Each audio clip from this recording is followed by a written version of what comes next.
Good morning students.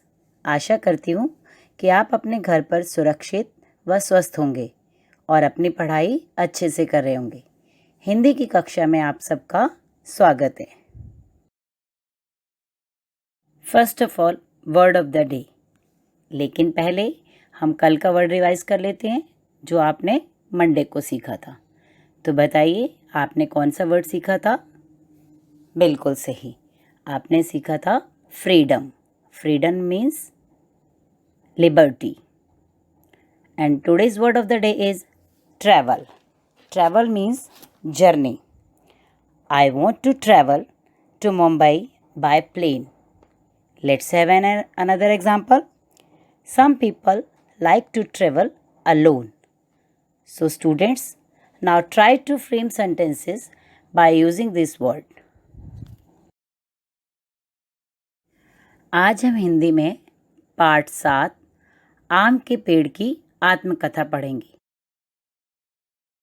पाठ पढ़ने से पहले आइए पाठ का सारांश जान लेते हैं। इस पाठ में हम फलों के राजा आम के बारे में पढ़ेंगे। इसमें आम अपनी कहानी बताता है कि उसका जन्म गुठली से होता है तथा उसे बड़ा होने तक अनेक परेशानियों का सामना करना पड़ता है। बड़े बड़े जानवर उसकी मुलायम पत्तियां खा जाते हैं तथा आंधी व तूफान उसे उड़ाने की कोशिश करते हैं। उसे अपने कच्चे आमों को पकाने तथा मीठा करने के लिए धूप में तपना पड़ता है। कुछ बच्चे पत्थरों से आम तोड़ना चाहते हैं। ऐसा करने से उन्हें चोट भी लग जाती है। इसलिए हमें कभी भी पेड़ों पर पत्थर नहीं फेंकना चाहिए। पेड़ हमारे लिए बहुत उपयोगी होते हैं। तो ये था इस पाठ का सारांश। आइए अब पाठ में आए कुछ कठिन शब्द पढ़ते हैं और आप भी इन कठिन शब्दों को मेरे पीछे पीछे दोहराएंगे।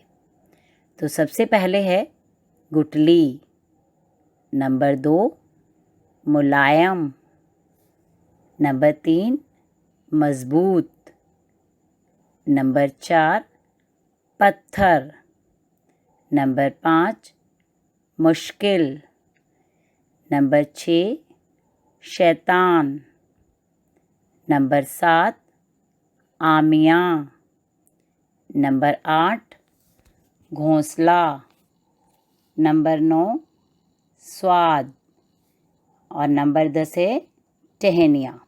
आप इन सभी शब्दों का उच्चारण सही से कीजिए। आइए अब पाठ में कुछ आए शब्दार्थ जान लेते हैं। तो सबसे पहले है परेशानी। परेशानी का मतलब मुसीबत। नंबर 2 जन्म। जन्म मीन्स पैदा होना। नंबर 3 आमी। आमी का अर्थ है कच्चा आम। नंबर 4 कच्चा, जो पका हुआ ना हो। ये थे पाठ में आए शब्दार्थ। अभी आपने पाठ का सारांश पढ़ा। अब हम पाठ को विस्तार से पढ़ेंगे।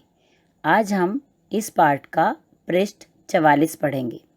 अब आप अपनी पुस्तक खोलिए तथा उसमें सबसे पहले पेज नंबर 44 पर आज की दिनांक यानी 11/8/2020 दिन मंगलवार तथा कक्षा कार्य लिखिए। चलिए अब हम पाठ पढ़ना शुरू करते हैं। पाठ का नाम है आम के पेड़ की आत्मकथा। बच्चों, क्या आप मुझे पहचानते हो? ज़रा ध्यान से मेरी ओर देखो। आप भले ही मुझे ना पहचानो, पर मेरे ऊपर लगने वाले मीठे मीठे आम के फलों को तो ज़रूर खाया होगा।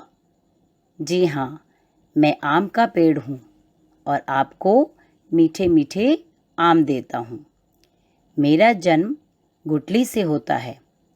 जब मैं धीरे धीरे पौधे का रूप लेकर बढ़ता हूँ, तब मुझे कई परेशानियों का सामना करना पड़ता है।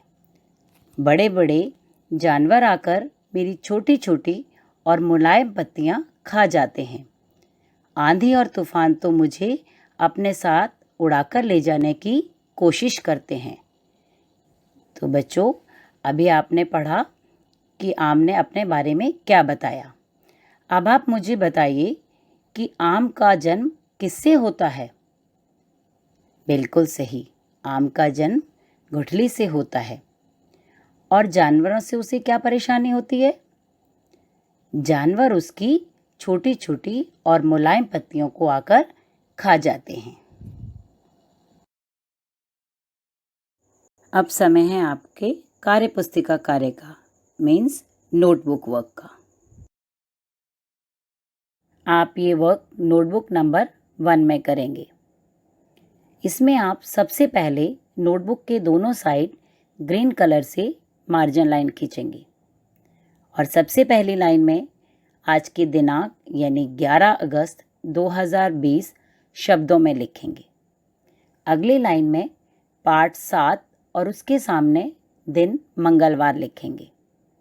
अगली लाइन में पाठ का नाम यानी आम के पेड़ की आत्मकथा लिखकर उसके चारों ओर ग्रीन कलर से बबल बना लेंगे। अब अगली लाइन से हम कठिन शब्द लिखना शुरू करेंगे। सबसे पहले आप लिखेंगे क और उसके सामने कठिन शब्द के सामने कक्षा कार्य लिखेंगे। सभी शब्दों को लिखने से पहले 1 फिंगर गैप ज़रूर छोड़ेंगे।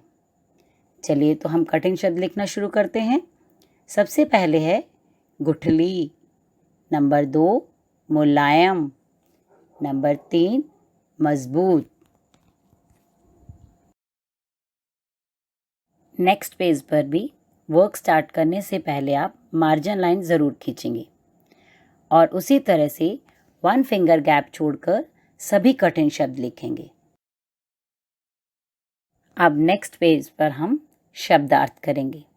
शब्दार्थ लिखने से पहले दोनों साइड ग्रीन कलर से मार्जिन लाइन खींचिए।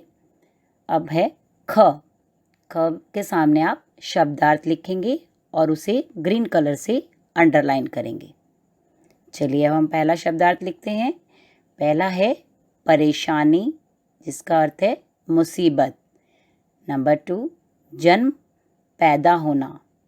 नंबर 3 आमी, कच्चा आम। नंबर 4 कच्चा, जो पका हुआ ना हो। जब आपके ये शब्दार्थ समाप्त हो जाएंगे तो आप उसके नीचे ग्रीन कलर से क्लोजिंग लाइन ज़रूर खींचेंगे। और आज का गृह कार्य है पाठ 7 पृष्ठ 44 पढ़िए तथा शब्दार्थ दोहराइए। इस पाठ का शेष भाग हम अगली क्लास में पढ़ेंगे, इसलिए आज के लिए इतना ही। धन्यवाद। आपका दिन शुभ हो।